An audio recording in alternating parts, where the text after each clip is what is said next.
তারা যা যা প্রোডাক্টস অর্ডার করবে, অ্যাপ থ্রু অর্ডার করবে, তারা কিন্তু আমাদের কোম্পানি থেকে সেই প্রোডাক্টগুলো চলে আসবে ফ্র্যাঞ্চাইজিতে, এবং সেই প্রোডাক্টগুলো শুধু বুঝে নেওয়াটাই হচ্ছে ফ্র্যাঞ্চাইজি ওনারের কাজ, এবং যে সমস্ত কাস্টমারের কাছে পৌঁছে যাবে প্রোডাক্ট, সেই প্রোডাক্টগুলো শুধু বের করে আমাদের ডেলিভারি বয়দের বুঝিয়ে দেওয়াটাই হচ্ছে কাজ। শুধু এইটুকু কাজ করতে হবে, এবং তার এগেনস্টে কিন্তু আপনি ফার্স্ট মান্থ থেকে পেয়ে যাচ্ছেন 75,000।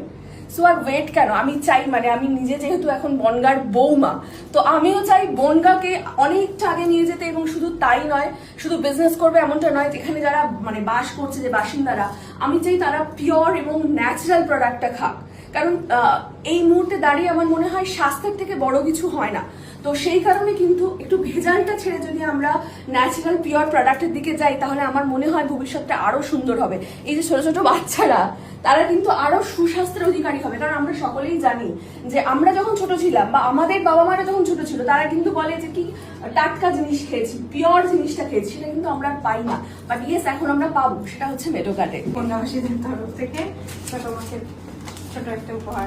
মানে এটা কি ফ্র্যাঞ্চাইজির ওনার হিসাবে নাকি বনগাঁর বৌমা হিসাবে? বনগাঁর বৌমা হিসেবে।